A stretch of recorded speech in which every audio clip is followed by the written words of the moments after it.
Next, starting at the bottom at the needles, if you drop a string or it mistied, the twines are hanging.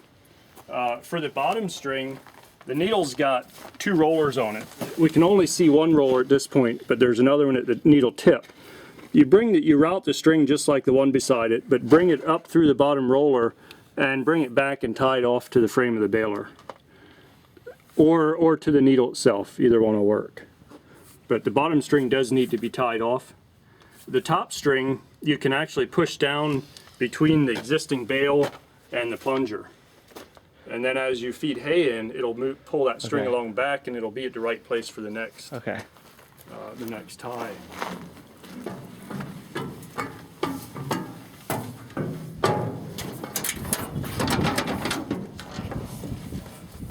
We'll pull up an otter here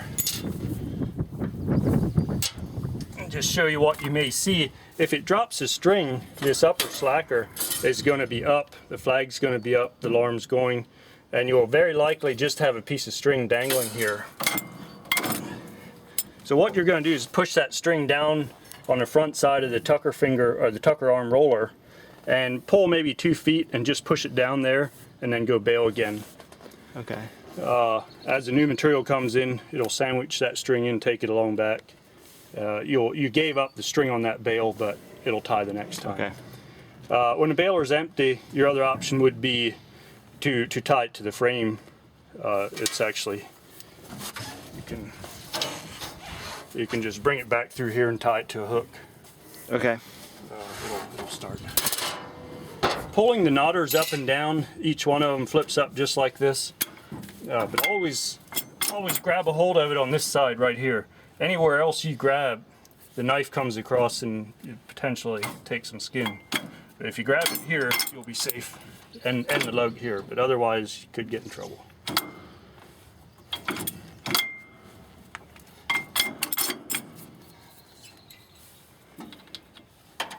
We do have a magnet up here. If you're working on the knotters, pull the clip and the pin. You can just make sure they stay with you. Okay. As far as knowing how much the lube pump should run, we always want to see some oil around the gears here. The lube pump comes up and supplies these distributor manifolds. The first one distributes to these 2, and these 2 manifolds distribute it to the 2 knotters, so it kind of fans out. But we want to see some oil. If it's all slopped up in oil everywhere, it's probably lubing too much. Okay. If you're not seeing any, if they look kind of dry, just bump up your time. Knotter clutch that we talked about, it's similar to the stuffer clutch. It's right on the side. And it's got the grease fitting here on the front side. That's in the 10 hour? No, the other 10 hour. Okay.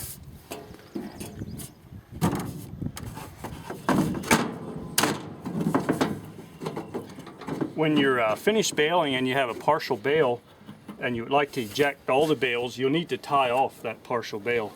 Okay. And similar to a small baler, just grab a hold of the lever here, pull it up the whole way while it's running. It'll cycle and tie it. Okay. Will there be still some material left in to get that last? As long as that last bale is more than 4 feet, the forks will take it along back. If you have 2 or 3 feet, you probably won't be able to pull get it. Okay. The forks will pull at the bottom a little bit, but that piece of a bale will try and turn, and it just will stay there. Okay. So if you end up, I mean, ideally you end up with 6 feet or more, Yep. and it'll clean it right out. And then at that point, you can leave the packer empty. Like if you have a 6-foot bale, you can stop baling, tie it, eject it, and the baler will be completely empty. Completely empty. Yeah. Okay. Now you may need to, the stuffer chute up in the front there may have some hay in. It maybe wasn't enough to trip it again. Okay. And there you can, it's no big deal, but you can manually trip it. Okay. And take that up even though it's a partial flake. Okay. To totally clean it out. There's an Otter Break here on this side, similar to the stuffer break we looked at down below. And same deal there, after you're running for an hour, it should be warm, but that's just warm. It's warm.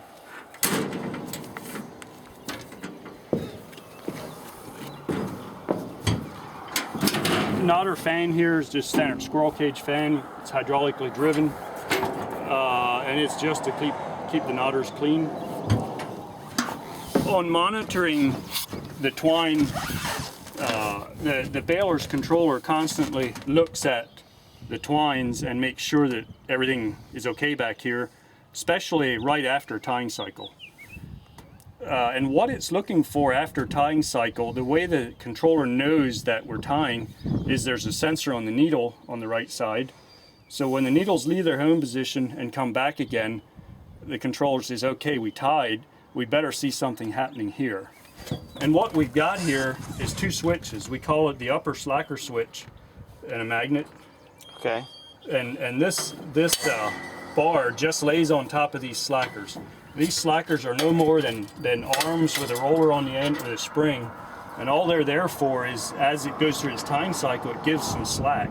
And they need to get rid of that slack so that it don't get tangled up somewhere. Okay. And so we have this bar laying on top of the slacker arms, this bar on the bottom of the slacker arms, and it's also got a switch and a magnet. So we got an upper slacker switch and a lower slacker switch. When you're baling, the slackers are all down, pulled tight, flags are down. As it ties and the knot goes off the bill hook, the slackers go up. As the new crop goes in, they pull back down again, about 3 plunger strokes. So the logic that the monitor uses, it says, okay, we're down the whole way. When it ties, when we see the needle leave the home position, we gotta all four go up the whole way, which that'll push this bar up to this switch. And then it's gotta go down past the switch again. The bottom one also went up past this switch, and it allows it 3 stuffer cycles, which would be 3 new flakes, to get down past this switch again, and they'll all pulled down. So if that happens within 3 stuffer cycles, there's no alarm. Okay. It'll chirp once and say it tied, and that's it.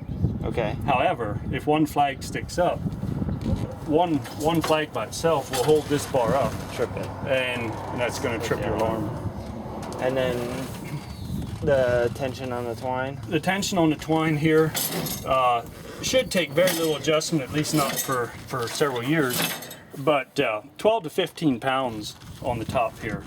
Okay. So if we were to hook a fish scale on here and pull twine, you should see 12 to 15. And where you may adjust that is to lengthen or shorten the tail on the knot. If you'd have extremely short tails, and as the pressure comes on that knot coming out of the press, the knot rolls off the end of the string. It's telling you the tail's not long enough. How do you adjust the length of the tail? Well, with the upper slacker, the upper tensioners, or the very first adjustment is the twine disc. Okay. Twine disc on the knotter. There, if you loosen the twine disc tension, it makes a longer tail. Okay. Tightening it makes the tail shorter. Also, if you have trouble with a knot hanging on the bill hook, then it's too loose. Then you would tighten it so it pops it off. Like I said, this adjustment is not real critical. Okay. If you have some knotter issues, generally the adjustment's on the knotter. Yeah. Where we do have some problems here is on the bottom tensioners. There's another set of tensioners just like this on the bottom, and they're underneath the bale chamber, and dirt gets down in there, and sometimes you get some dirt between the rollers and the twine will run off to the side and miss the roller completely. Now there's no tension. Then what happens is string will wrap around the back of the bill hook, because in the tying cycle it just pulls a bunch of twine because there's no tension there, and it gets all tangled up. Okay. So if you have some trouble with twine wrapping, and you come back here and it's just all wrapped up on the bill hook, and it's like, my goodness, what's going on? Just check your tension, and especially down below.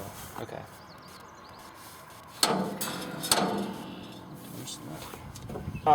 Spots to make sure we clean every day. I'd say there's probably none up on top here. It's pretty much the fan takes care of itself, takes care of that, keeps it pretty clean. Down below is probably the biggest problem, and it happens mainly in alfalfa leaves, high moisture alfalfa, where it kind of hangs together yet. Okay, we'll go over a little bit We of should that. probably look at that. Maybe while we're up here, I'll just show you.